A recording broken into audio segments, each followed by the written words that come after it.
आदरणीय व्यासपीठ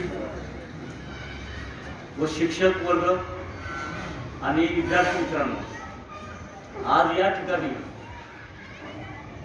साहेबांच्या माध्यमातून विद्यार्थ्यांना मार्गदर्शन करण्याकरता साहेबांनी मला जे या ठिकाणी निमंत्रित केलं, सर्वप्रथम मी साहेबांचे धन्यवाद देतो। आणि आपल्याला आतुरता असेल ज्या गोष्टीची, मला एक थोडीशी आठवण आली की तुमच्या वयात लहान असताना आमच्या शाळेमध्ये असे विविध कार्यक्रम असायचे। लोकमान्य टिळक जयंती असेल, महात्मा गांधींची जयंती असेल, शिवाजी महाराजांचे कार्यक्रम असेल, इतर जे सामाजिक कार्यक्रम व शाळेमध्ये जे ह्या गोष्टी छोट्या मोठ्या गोष्टी राबवल्या जातात, ह्या गोष्टीचं तुमच्या येणाऱ्या आयुष्यामध्ये फार महत्त्व असतं या गोष्टीला। कारण लहान वयामध्ये विद्यार्थ्यांच्यावर जे संस्कार होतात पुढे तेच आयुष्यामध्ये उपयोगाला येतात आणि त्याच पद्धतीने विद्यार्थी तयार होतात। आम्ही शाळेत असताना सर आमच्या बरोबरच होते। आम्हाला त्याच वेळी सरांनी आमचं सांगितलं होतं, कुलकर्णी सर म्हणून होते, कारण आम्हाला सर कदाचित त्यांनी त्याच वेळेला सांगितलं होतं की तू फौजमध्ये जाणार आहे। कुलकर्णी सर होते, आमचे मराठी विषय शिकवायचे, त्याच्या हातामध्ये एवढी छडी असायची आणि उतारा वगैरे कार्यक्रम नाही झाला की आमचा कार्यक्रम बरोबर करायचे। पण आता तुमचे कार्यक्रम हल्ली होत नाही, त्यामुळे मुलांचं काय झालंय, मुलांना ते गोष्टी आवडत नाही। पण शिक्षकांचा धाक असणं ही काळाची गरज आहे। हा खरा फाउंडेशनचा मुद्दा।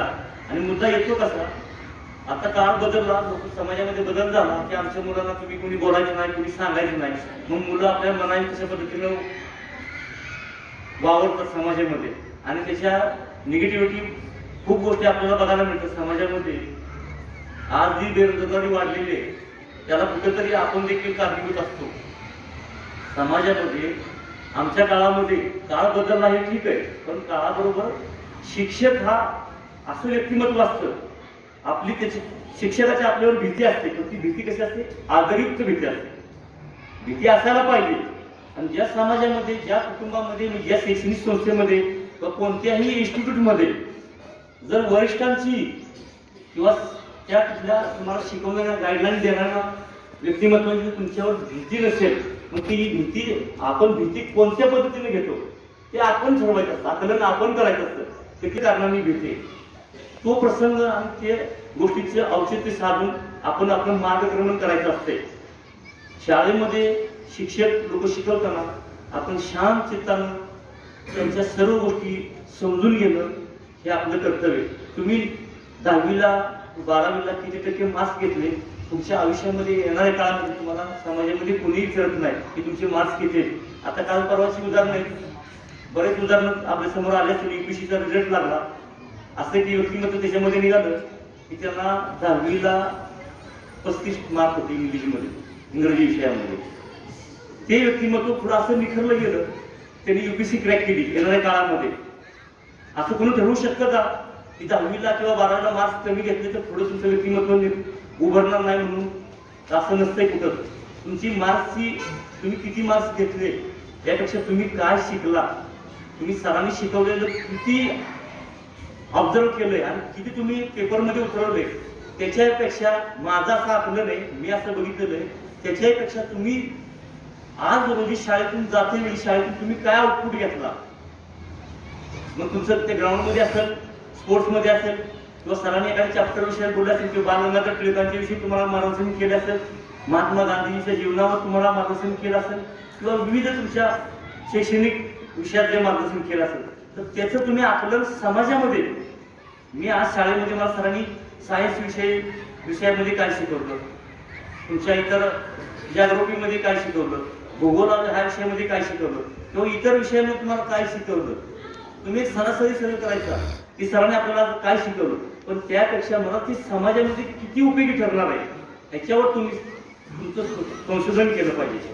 मग ते संशोधन तुमचं 2% असेल, 3% असेल, थेंबे थेंबे तळे खाते, तुम्ही छोट्या छोट्या गोष्टीतून तुम्ही पुढे जाऊन तुमचं करिअर सदृढ बनवू शकता। आणि हे विषय कशा पद्धतीने निर्माण होतात भविष्यामध्ये, जसं तुम्ही लहान वर्गातून पुढे जात असता, क्लास 1, 2, 3, 4, 6वी 7वी 8वी 9वी 10वीचा वर्ग येतो आणि तुम्ही पुढच्या वर्गात गेल्यानंतर जसं तुम्ही 10वी क्रॉस करून गेल्यानंतर तुम्हाला तुमच्या भावी आयुष्यामध्ये थोडीशी जाणीव निर्माण व्हायला लागते. 8वी 9वी 10वीच्या 9वीच्या वर्गात आल्यानंतर तुमचं आता तुम्ही कशा पद्धतीने स्वतःला युटिलाइज करतात त्याच्यावर बऱ्याच गोष्टी अवलंबून असतात. पण प्रामुख्याने शाळेमध्ये शिक्षक लोक सांगत असताना बऱ्याच गोष्टी त्या कळत नकळत आपल्याला सांगून जातात, परंतु आपण कितपत त्या ग्रहण करतो ह्याच्यावर देखील बऱ्याच गोष्टी अवलंबल्या जातात. प्रामुख्याने सांगायचं झालं तर ज्यावेळेस तुम्ही 9वीच्या 10वीच्या वर्गात असता त्यावेळेस तुमचं वयोमानानं सगळ्या गोष्टी बदल झालेल्या असतात, हार्मोन्स बदल झालेले असतात. तुम्हाला समाजाची व आपल्या कुटुंबाची जाणीव व्हायला सुरुवात झालेली असते. आणि ज्यावेळेस आपल्याला जाणीव व्हायचे 9वीच्या 10वीच्या वर्गात असताना त्यावेळेला आपलं पुढच्या आपल्याला करिअर दिसतं. करिअर पुढच्या येणाऱ्या काळामध्ये आपलं करिअर असतं आणि त्या करिअरची तुम्हाला कुठेतरी चाहूल लागली असते. आणि बऱ्यापैकी महाराष्ट्रामध्ये आपण 10वीच्या वर्गाला फार महत्त्व देतो. समाजामध्ये आपल्या शैक्षणिक एज्युकेशन लाईफमध्ये 10वीचा वर्ग आपण फार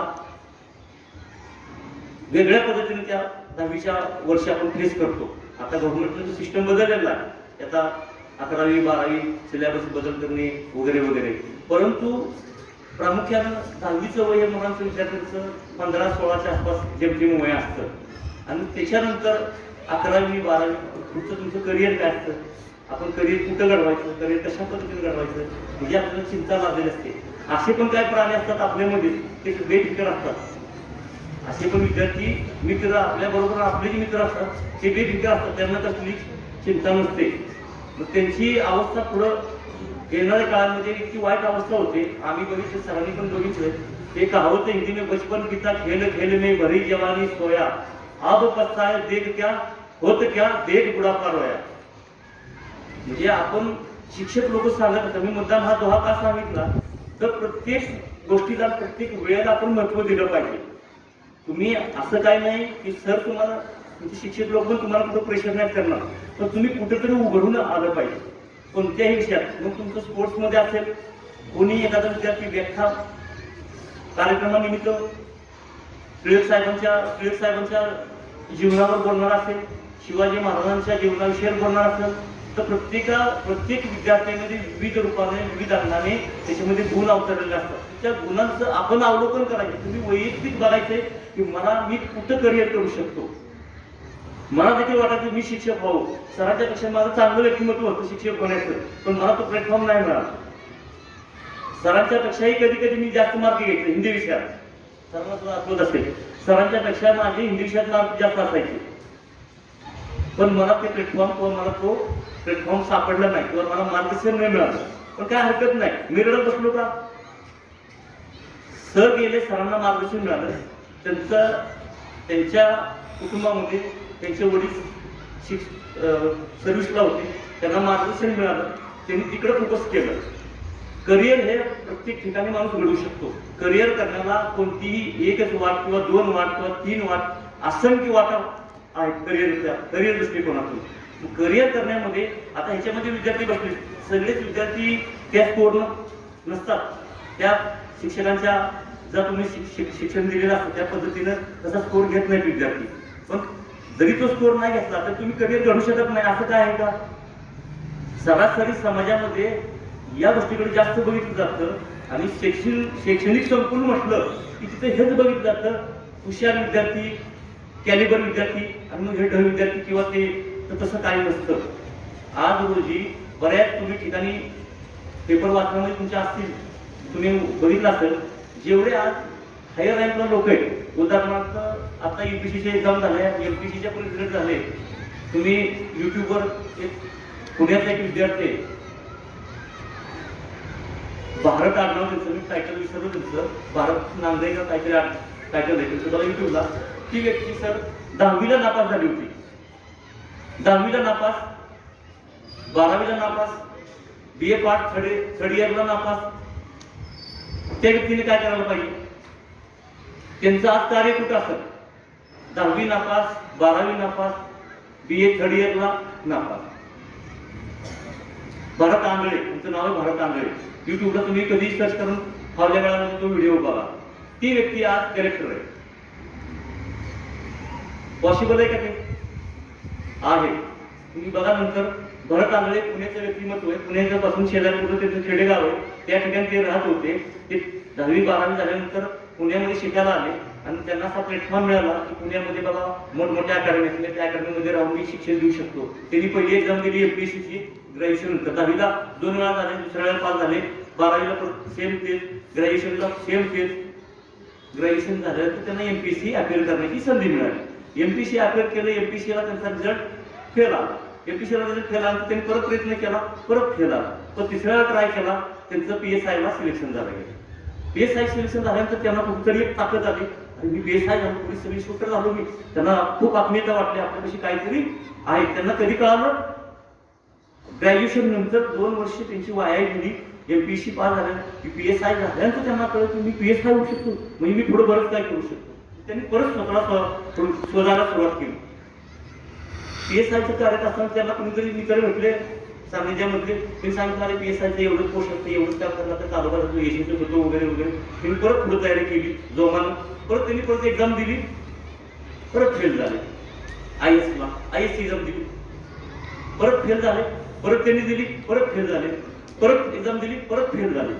3, 4, 5 वेळा एक्झाम फेल झाले. आता ऍक्च्युली कंटेंट त्यांचं अटेम्प्ट भरपूर असतात, ते किती अटेम्प्ट मध्ये गेले. पण त्यांचं ते व्हिडिओ बघून मी सुद्धा इन्स्पिरेशन झालो होतो. म्हणजे हा येडा गाबडा IAS झाला कसा पण होऊ शकता. कारण जर माणसानं ठरवलं, एखाद्या व्यक्तिमत्वानं जर जागरूक झालं, त्याचं व्यक्तिमत्व जागरूक झालं, जसं हिंदी में कहावत आहे, खुदी को इतना बुलंद बना दे, खुदी को इतना बुलंद बना दे, खुदा बंदे से खुद पूछे बोल तेरी रजा क्या है. खुद को यानी आपण स्वतःला इतकं व्यक्तिमत्व आपण इतकं निखारू शकतो. पण ते कधी निखारू शकतो, ज्यावेळेस तुम्ही जर ठरवलं मनापासून की मी काहीतरी बनवणार आहे किंवा बनणार आहे आणि बनण्याचा मी प्रयत्न करणार आहे, तर त्यावेळेला तुमची खरी सुरुवात असते.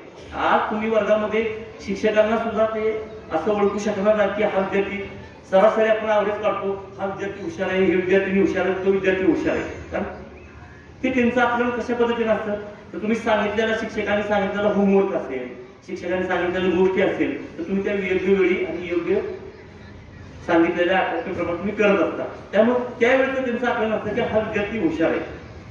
परंतु तुम्ही जर मनानं आणि तुमच्या तन आणि मन ह्या दोन्ही गोष्टी तुमच्या एकत्र केल्या, कॉलॅबोरेशन करून तुम्ही ठरवलं की आज मला कुठेतरी माझ्या कुटुंबासाठी किंवा माझ्या वैयक्तिक जीवनात यशस्वी होण्यासाठी मला काहीतरी करायचंय, तर तुम्ही त्यावेळेला खरा बदल करू शकता. आणि त्यावेळेस तो बदल केल्यानंतर तुमची खरी लढाई तिथून सुरुवात होते.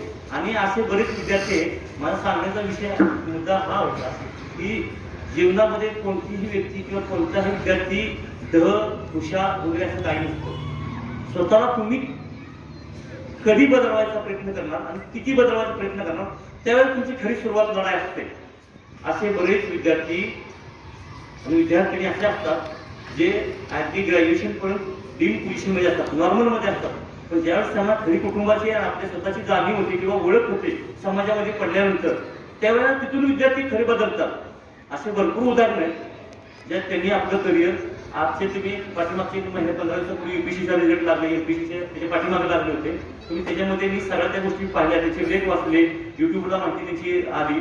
तर सरासरी ॲव्हरेज काढला, चांगल्या ज्या विद्यार्थ्यांना चांगली फॅसिलिटी मिळते बघा, ज्या विद्यार्थ्यांना कॉन्व्हेंटमध्ये शिकायला जातात, इंटरनॅशनल स्कूल असेल, चांगल्या पद्धतीची शाळा असेल, त्यांना घरामध्ये शाळेमध्ये पोचवायला गाडी असते, त्यांना शाळेतून पिकअप करून घरी गाडी ड्रॉप करायला असते, सगळ्या सुविधा असतात, त्यांना हायफाय शाळा, चांगली शाळा असते. तसे विद्यार्थी MPSC आणि UPSC परीक्षा कधीच पास करत नाहीत. ही सत्य घटना आहे. आपल्या मनामध्ये कदाचित विद्यार्थ्यांच्या मनामध्ये असे प्रश्न निर्माण होत असतील की आम्ही त्या रँकला किंवा त्या पदावर आम्ही जाऊ शकतो का? 100% नाही, 1001% तुम्ही जाऊ शकता. परंतु त्याची सुरुवात तुम्हाला ह्या अल्पावधीतच केली पाहिजे. मग ती सुरुवात करा तुम्ही काय 10वीचा किंवा तुमच्या 9वीचा तुम्ही अभ्यास सोडून नाही करायची. फक्त मनाची तयारी तुम्ही आत्तापासून बनवायची की मी आफ्टर 12th नंतर किंवा आफ्टर ग्रॅज्युएशन नंतर BCom होईल, मी उद्या BA होईल किंवा BSc होईल किंवा MCom होईल किंवा MSc होईल किंवा तुम्ही MA व्हा, जे काय तुम्ही क्वालिफिकेशन शिक्षण घेणार आहात किंवा इतर मुलं काय डिप्लोमा करतात, काय डिग्री करतात, हा पार्ट तुमचा आहे. पण तुमच्यामध्ये साहेबांच्या जी धडपड आहे साहेबांची मी बघतो आणि मला सुद्धा माझ्या वाचनात बऱ्याच गोष्टी जाणवल्या आणि मी पाहिल्या आणि पाहतो पण, आणि मला जाणवलंय की बऱ्याच ठिकाणी विद्यार्थ्यांना चांगल्या गोष्टी सगळ्या अतिशय सुंदर गोष्टी मिळून देखील ते विद्यार्थी पोहोचत नाही, कदापि पोहोचत नाही, कारण त्यांना परिस्थितीची जाणीव नसते. त्यांना कमी खर्चात, कमी वेळेत आणि अल्पावधीत सगळ्या गोष्टी मिळतात. माझं असं वैयक्तिक मत आहे, विद्यार्थ्याला जोपर्यंत संघर्ष नाही तोपर्यंत तो विद्यार्थीच घडू शकत नाही चांगला. बघा तुम्ही तुमच्या आसपास बघा, आपल्या आसपासच्या कॉलनीमध्ये, तुम्ही ज्या ठिकाणी राहता त्या गावामध्ये बघा, ज्या विद्यार्थ्याला सगळ्या गोष्टी मिळतात तो कधीच पुढे जात नाही. पुढे जाणारे विद्यार्थी गरीब घरचे, जाणीव ठेवणारे किंवा परिस्थितीशी झुंजणारे, तीच व्यक्तिमत्व पुढे तयार होतं. कारण त्याच्यावर परिस्थितीचा मार, परिस्थितीने त्याला शिकवून दिलेली असते, परिस्थितीने त्याला शिकण्यास भाग केलेला. आणि ज्या नॅचरली मुलांना सगळ्या गोष्टी मिळतात ते मुलं शिकत नाही. आता आपल्या विषयाकडे आपण येऊया. आपण हा विषय सरांनी मला आमंत्रित करण्याचं कारण हेच होतं की आज समाजामध्ये बऱ्याच गोष्टी सिव्हिलायझेशन व्हायला लागल्या, म्हणजे खाजगीकरण. एक 2 ते 3 संस्था सोडल्या तर सगळीकडे काय झालेलं आहे, खाजगीकरण झालेलं आहे. मी मुद्दाम हा विषय तुम्हाला परत का आवर्जून सांगतोय, मी प्रामाणिकपणे आणि सगळ्यांनी आवर्जून लक्ष द्या. आज सगळ्या ठिकाणी खाजगीकरण चाललेलं आहे. खाजगीकरण म्हणजे तुम्ही काम करा, पैसे घ्या, काम बंद, पैसे बंद, काम केलं तर पैसे मिळणार. आणि आज या समाजामध्ये तुम्ही वावरत असताना जे तुम्हाला अन्न खायला मिळतं आणि ज्या तुम्ही पद्धतीनं तुमचं डेली रुटीन असतं, ते आपलं रुटीन फार चुकीचं असतं. आपलं रुटीन काय असतं, लहान वयामध्ये देखील आपण सिस्टमॅटिक गोष्टी आपण करत नसतो. आणि ऍक्च्युअली अदर कंट्रीमध्ये आपण ऑलिम्पिक ज्यावेळेस बघतो त्यावेळेला आपण फक्त भारत देशाला आकडा बघतो, कुठं आलं मिळेल, कुठं आलं मिळेल, मिळेल कुठून कुठं मिळेल दिसतं का, कुठंच मिळेल नसतं आपल्या भारताला, एखादं दुसरं मिळेल मिळतं. आज भारत देश येणाऱ्या 2 वर्षामध्ये, परवादीचा सर्वे, येणाऱ्या 2 वर्षामध्ये चीनला पण मागे टाकतोय. तुम्ही पेपर वाचत असाल, युट्यूबवर किंवा बातमीमध्ये बघितलं असेल, 1 ते 2 वर्षामध्ये भारत देश भारतात जगातल्या सगळ्या देशांना मागे टाकून पुढे चाललाय. लोकसंख्येमध्ये, फक्त लोकसंख्येमध्ये, इतर मार्गाने नव्हे. आपल्याबरोबर अमेरिका देश आहे, सगळी लोक आपण अमेरिकेला जातो. साहेबांची कन्या किंवा सरांची मुलं, बऱ्याच लोकांची मुलं, आमची पण मुलं स्वप्न अमेरिकेला जायचे, अमेरिकेला जायचे, अमेरिकेला जायचे. भारत देश इतका खराब आहे का? पण त्याचं कारण काय आहे तर त्या ठिकाणी डेव्हलप कंट्री झालेल्या आहेत, त्यांच्याकडे काम करण्याची पद्धत वेगळी, स्वतःला त्या ठिकाणी मेंटेन करण्याची पद्धती वेगळी. आणि ह्या पद्धतीनं तिकडे डेव्हलप कंट्री असल्यामुळं जे उच्च शिक्षण घेणारे वर्ग आहे, जे त्या लेवलचं शिक्षण घेतात, उदाहरणार्थ PhD झाल्यानंतर, सेट नेट झालेले लोक आपल्या इथे राहतात. आता सेट नेट झालेल्या लोकांना पण जॉब मिळत नाही, सर्वांना कल्पना असेल त्याची. सेट नेट करून लोक बसलेले शिक्षक लोक, त्यांना पण जॉब नाही. PhD झालेले विदाउट मानधन घरी बसलेले आणि सेट नेट झालेल्या लोकांना पण जॉब नाही. पठाण सरासारखा पण जॉब आता कोणाला मिळणार नाही. सेट नेट क्वालिफाईड लोक पण रिझर्व्ह मध्ये आहेत. म्हणजे जॉब आहेत का? आता गव्हर्नमेंटनं कालच्या परवाची न्यूज आहे, MPSC थ्रू शिक्षक भरती सुरुवात केलेली आहे. तर तुमच्या येणाऱ्या काळामध्ये काय, तुमच्या येणाऱ्या काळामध्ये तुमचं लाईफ कशा पद्धतीने असणार आहे. विषय येतो की भाषा देशामध्ये कंट्री ॲडव्हान्स कंट्री आहे, तर त्या ठिकाणी डिसिप्लिन नावाची एक वस्तू आहे, डिसिप्लिन. आणि तेच नेमकं आपल्याकडे नसतंय. आपल्याकडं कला, गुण, इतर मार्गाला आपण भरपूर संपन्न असतो, परंतु आपल्याकडे काय नसतंय, डिसिप्लिन नसते.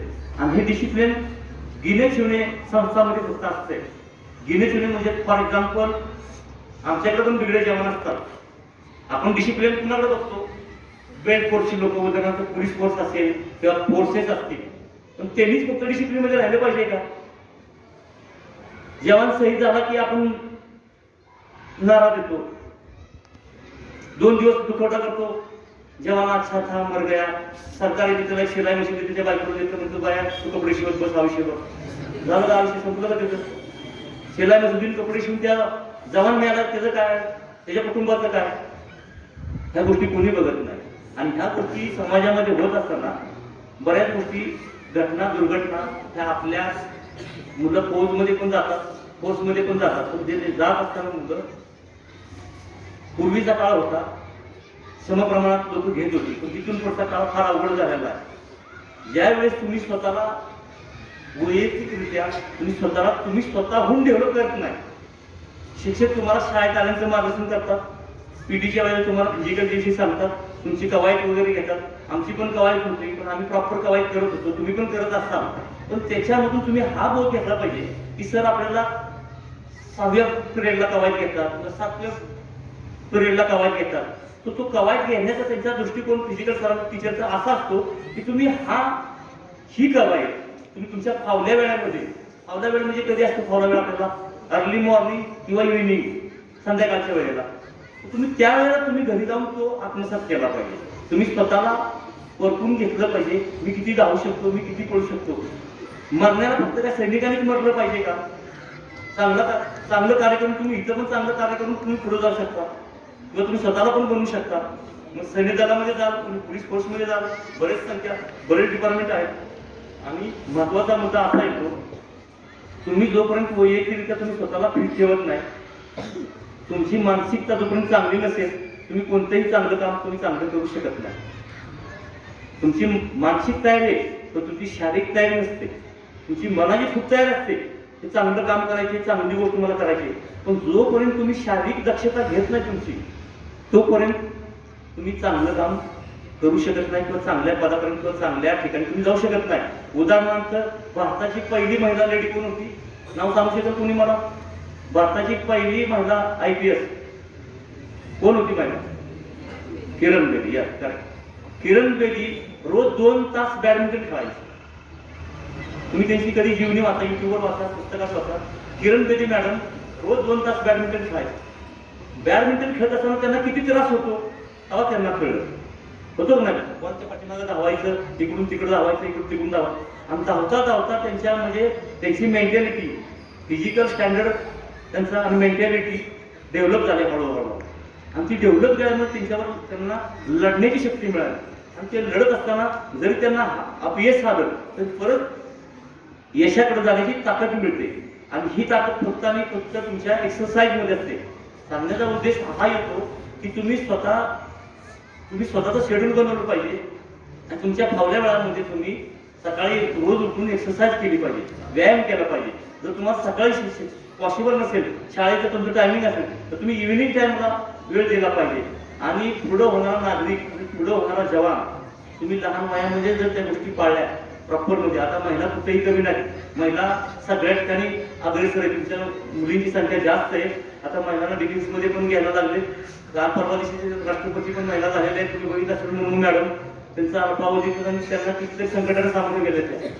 त्यांचा पहिला मुलगा काय करावं वारला गेला, 2-4 वर्षांचा दुसरा मुलगा वारला, परत 4 वर्षांनी त्यांचे मिस्टर वारले. तर त्यांनी हार मारली का? त्यांनी हार स्वीकारली का? पण ते कशामुळे? महिला पण का सुटली नाही? परवा दिवशी DNA झिनूला तिची न्यूज आली होती अर्धा जवळजवळ. त्या हार न मानण्याचं कारण ते मेडिटेशन करत होत्या. काय करत होत्या? मेडिटेशन म्हणजे माइंड कंट्रोल ठेवणं आणि स्वतःला नियंत्रण करणं, हे मेडिटेशन येतं. ते मेडिटेशन करण्यामुळे त्या डिप्रेशनमध्ये ऑलरेडी गेल्या होत्या. त्यांचं तुम्ही हिस्ट्री बघा, जीवनी बघा, तुम्हाला पेपरमध्ये येईल. आज रोजी उद्या रोजी पेपरमध्ये येईलच बातमी, पुढाऱ्याला ऐकायला आणि इतर पेपरमध्ये येत असतील किंवा जीवनी तुम्हाला शाळेमध्ये बुक आता येतीलच, त्याच्या बुकमध्ये पण असेल त्यांची जीवनी वाचायला. तर आवर्जून त्यांचं वाचायचं. ते प्रॉपर मुर्मू मॅडम प्रॉपर डिप्रेशनमध्ये गेल्या होत्या. मग त्यांचं विश्व सगळं संपलं होतं. पण त्यांनी स्वतःला डिप्रेशनमध्ये परत बाहेर काढलं आणि डिप्रेशनमधून बाहेर काढल्यानंतर आज त्या भारताच्या सर्वोच्च पदावर स्थान विराजमान झालं. एक महिला असून, हिंदी में कहावत है, कीमत है काम की नहीं कि चाम की.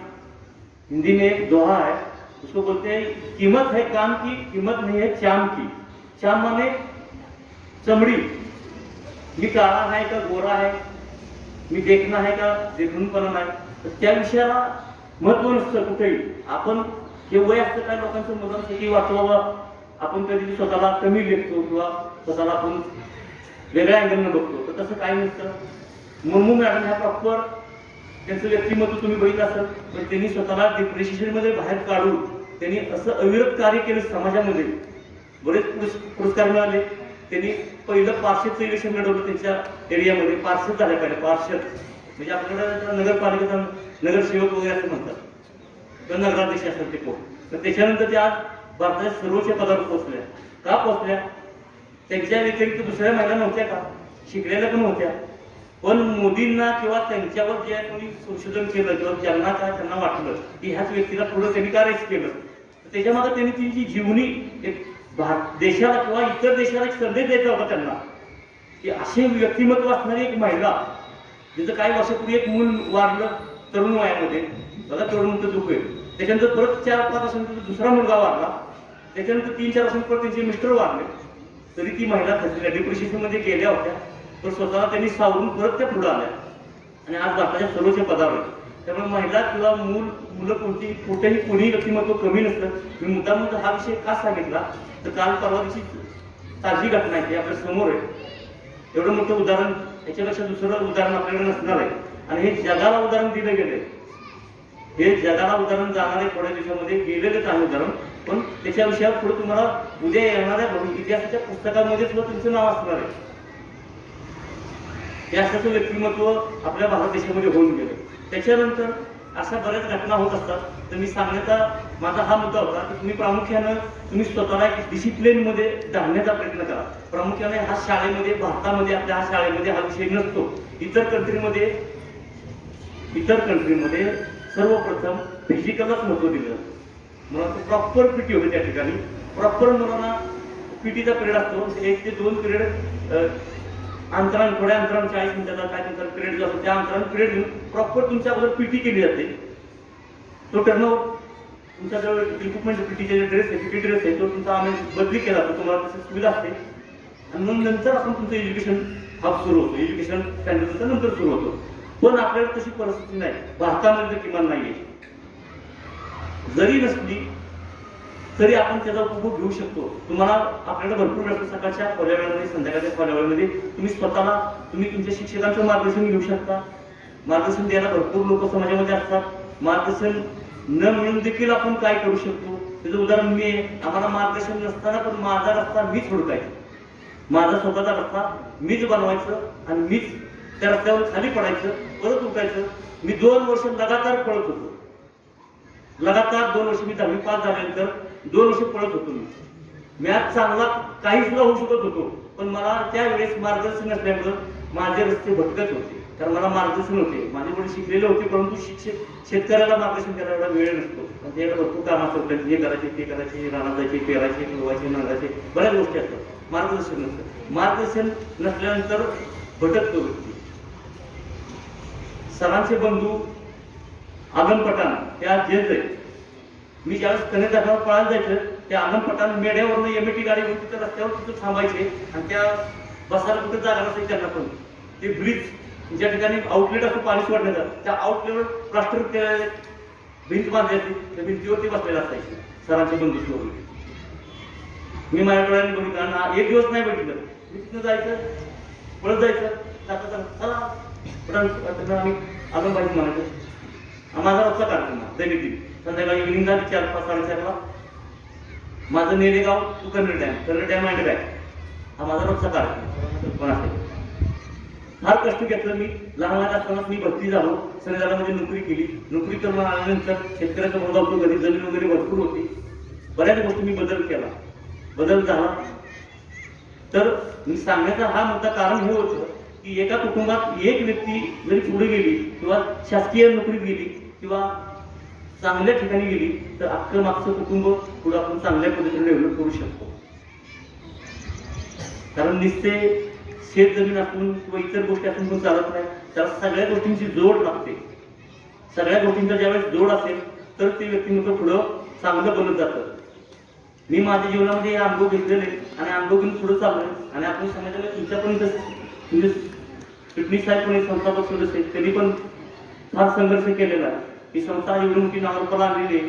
आमच्या नागेवाडीमध्ये पण एक संस्था आहे तुमची, पण माझ्या शेजार आमच्या महालक्ष्मी कॉलनी पण संस्था आहे. तर संस्था उभं करणं फार अवघड असतं, पण त्याचा उपभोग आपण घेतला पाहिजे. आणि तो उपभोग घेत असताना शिक्षक लोक तुम्हाला मार्गदर्शन करत असतात, पण त्याचं तुम्ही किती आत्मसात करताय, कशा पद्धतीने आपलं करताय हे तुमच्यावर असतं. आता आपण आपल्या विषयाकडे येऊया.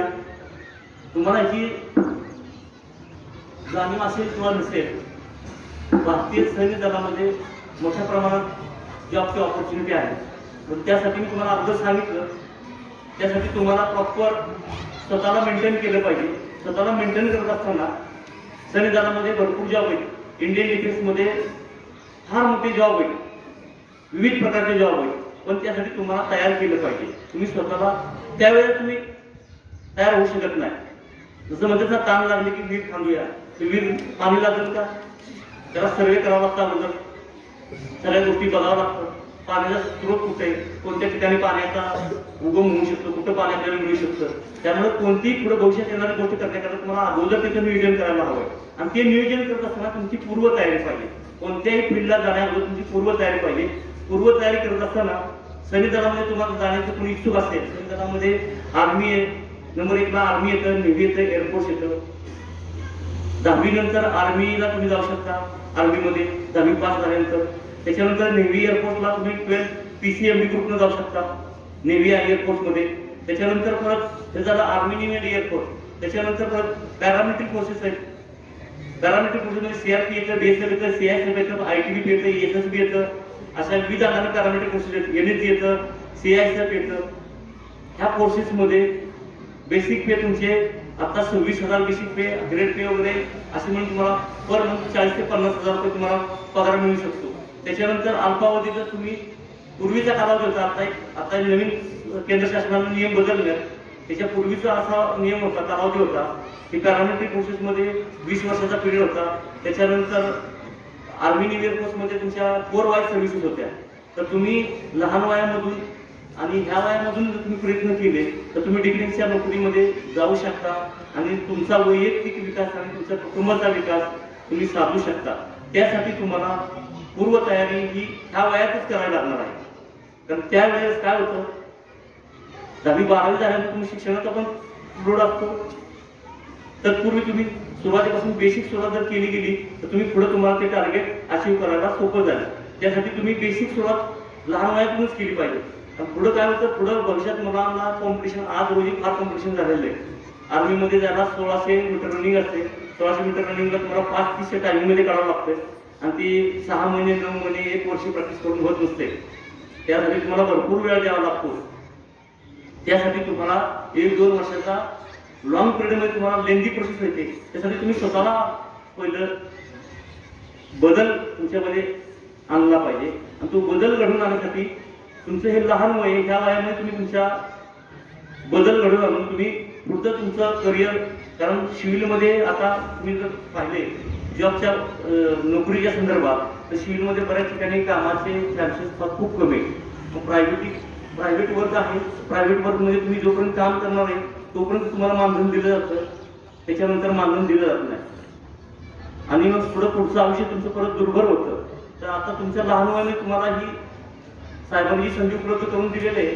आणि तुम्हाला सांगण्याचा माझा हाच उद्देश होता की तुम्ही जर तुमचा अजून वेळ गेलेली नाही, तुमच्याकडे संधी आहे उपलब्ध, तुम्ही ह्या वयात तुम्ही स्वतःला डायव्हर्ट केलं, तुम्ही स्वतःला जर तुम्ही आत्मविश्लेषण केलं थोड्या वेळामध्ये आणि त्याच्यावर तुम्ही थोडा स्टडी करून वैयक्तिक आणि तुम्ही त्याचा अभ्यास केला की मला पुढे काय करायचे, बाबा मी कुठल्या फील्डमध्ये जाऊ शकतो.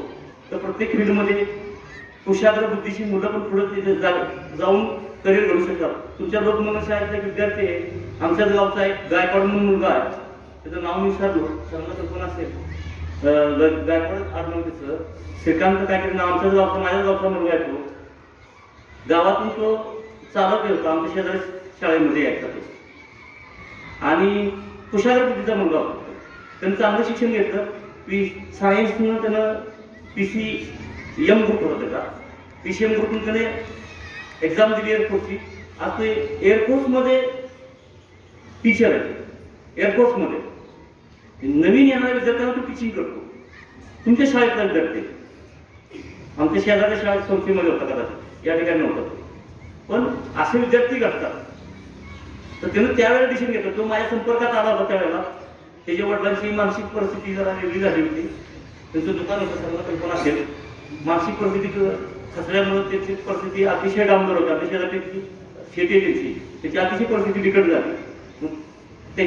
त्यावेळी त्याला ठरवलं, त्याला ती परिस्थिती बिकट असून त्यावेळेस त्याने निर्णय घेतला की आता मी काय करणार.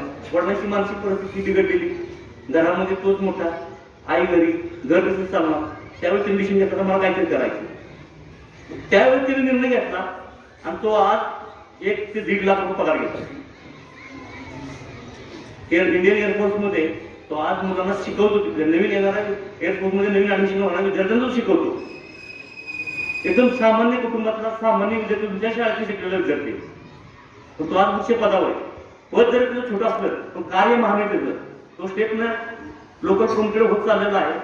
हा तुमच्याच संस्थेने शिकलेला आहे, पण त्यानं वेळेत निर्णय घेतला. त्यावेळेस माझी संपर्क झाला तेव्हा मला म्हणला, काका मी काय करू, माझ्याशी परिस्थिती, मला आता असं होणार. तर मी त्याला मार्गदर्शन दिलं होतं. मला आठवतो तो दिवस रामामध्ये शेतामध्ये भेटला होता. मला म्हणला, माझी अशी परिस्थिती, पप्पांची अशी मेंटॅलिटी खराब झालेली आहे, आता मी पुढं कसं करणार.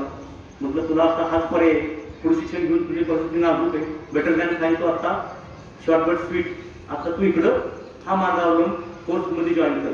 त्यावेळेस त्याला कळलं, माहिती दिली मी जेवढी मला त्यावेळेस कमी माहिती होती, पण जे काय माहिती दिली त्यांनी त्याचा उपभोग घेतला आणि त्या माहितीचा उपभोग घेऊन तो विद्यार्थी आज इंडियन एअरफोर्समध्ये चांगल्या पदावर आहे.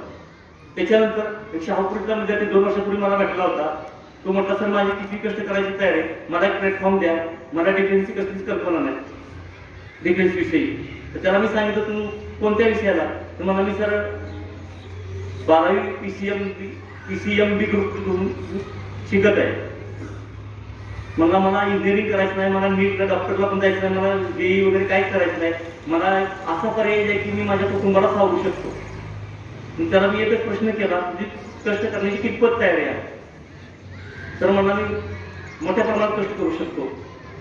त्याला त्याचं मी त्यात बसून त्याला समजून सांगितलं की म्हणलं 80% अबाव PCM ग्रुपनं 12th स्टँडर्डला मार्क्स घे, तुला एक मोठा दरवाजा ओपन करून देतो मी. आपल्याला कल्पना नसते त्या गोष्टीची. तर त्यानं 12वीला PCM ग्रुपमध्ये 72% मार्क घेतले. 72% PCM मध्ये मार्क घेतले. आज तो ऑफिसर इंडियन आर्मीमध्ये. त्यावेळेला 4 वर्षापूर्वीची घटना आहे. पुन्हा त्याचा सरनेम विसरलो काय, तो मला भेटायला अकॅडमीमध्ये. त्यानंतर मार्गदर्शन घरी माझं मार्गदर्शन घेतलं. शाहपूरमध्ये तिचे वडील ROचं रिपेरिंगचं काम करतात आणि आज तो PCM ग्रुपनं 72% मार्क घेतल्यामुळे त्याला डायरेक्ट टेक्निकल TE म्हणतात. त्याला इंडियन डिफेन्समध्ये TE एक सब्जेक्ट आहे, TE एक एंट्री आहे, स्पेशल एंट्री करायला टेक्निकल एंट्री. तो इंडियन आर्मीच्या टेक्निकल एंट्री म्हणून तिथून डिग्री घेतली आणि त्याचा आज लेफ्टनंट या पदावर त्याची पदोन्नती झाली. आणि हे अल्पावधीतच त्यानं फक्त 12th स्टँडर्ड त्यांनी चांगले मार्क घेतले आणि ते इंटरव्ह्यू फेस केला आणि त्या ठिकाणी तो गेला. आता तो IAC तयारी करतो. आता आल्यानंतर मला भेटला, सर म्हणला याच्यात काय मजा नाही, फौजमध्ये फक्त अफसर आहे, बाहेर काय इकडं असं कोण मला ओळखत पण नाही.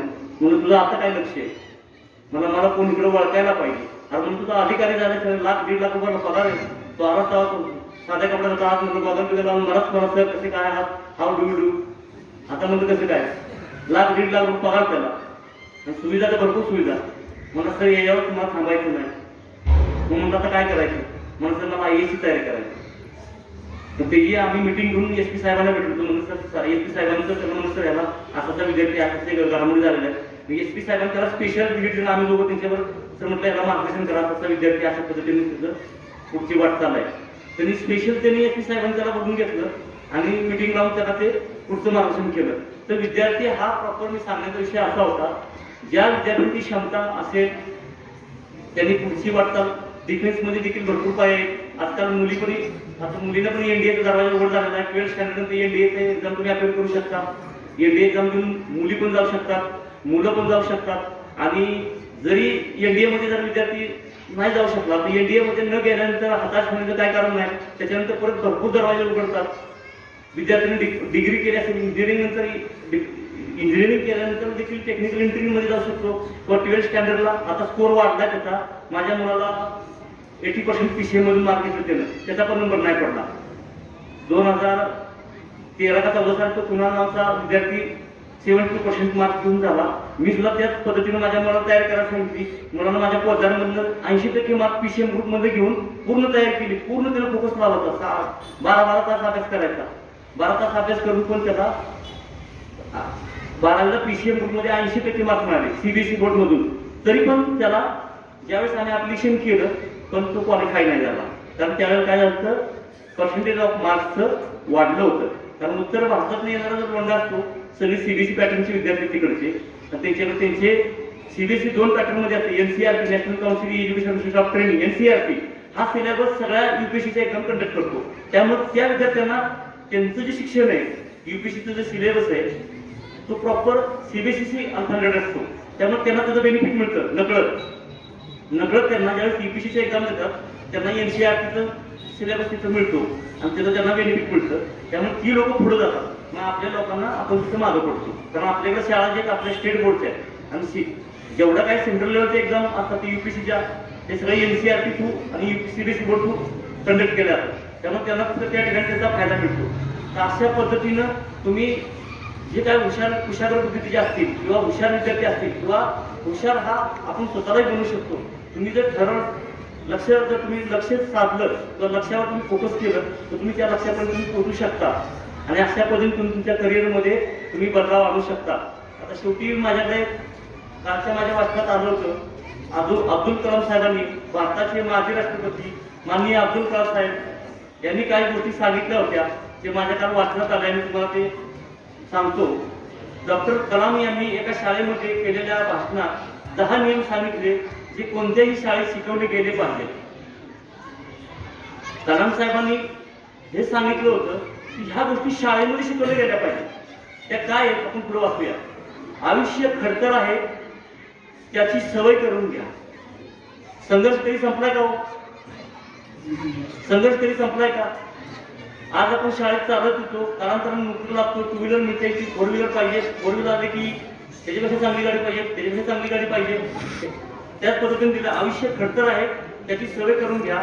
जग कधीच तुमच्या स्वाभिमानाची पर्वा करत नाही.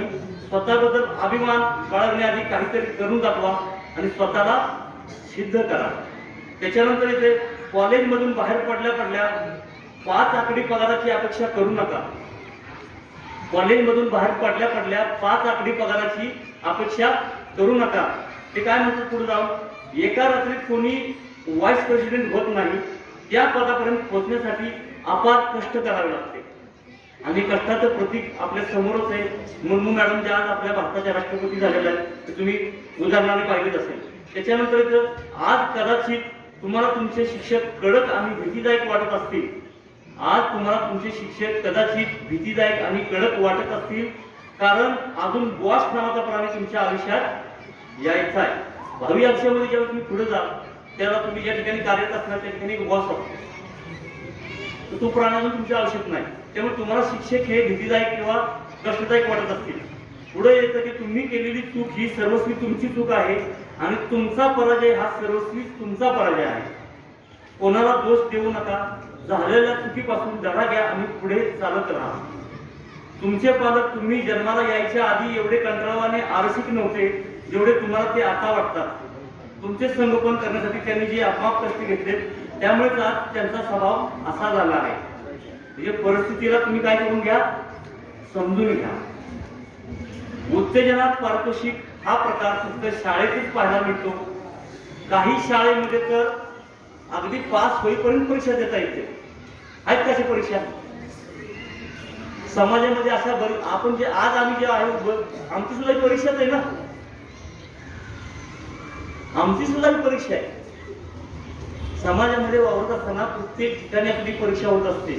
त्यांनी काय सांगितलं पुढं, बाहेरच्या जगातील पद्धत मात्र वेगळीच असते. खऱ्या जगात हरणाऱ्याला कोणतीही दुसरी संधी देण्यास तयार नसतो.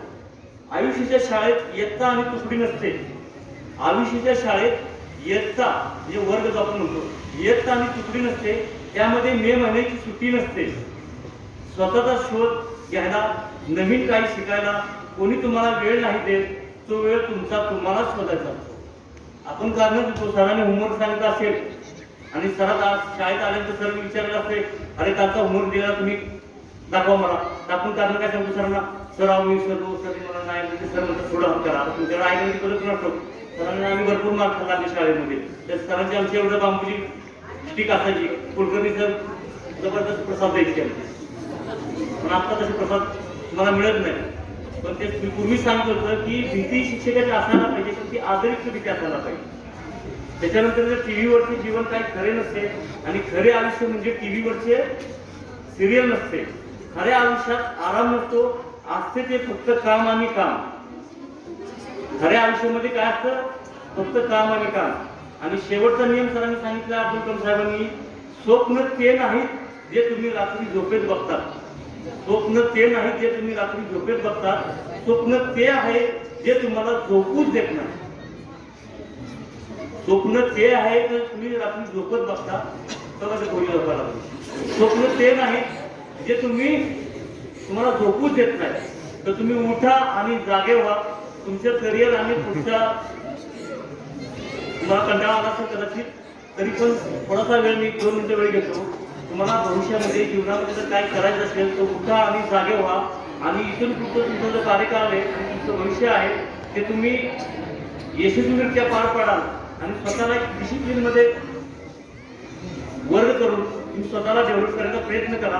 आणि आज या ठिकाणी माननीय श्री शेट्टी साहेब असतील, शिक्षक वर्ग असेल तुमचा, आमचे मित्र असतील, सर्वांनी मला या ठिकाणी कार्यक्रमाला आवर्जून बोलवलं आणि विद्यार्थ्यांना एक प्रकारचं सैनिकी मार्गदर्शन देण्याकरता जे मला मी मार्गदर्शन काय दिलं गेलं तरी आपण डीप इंडस्ट्रीमध्ये डीपमध्ये नाही गेलो. तुमचा बराच वेळ घेतला.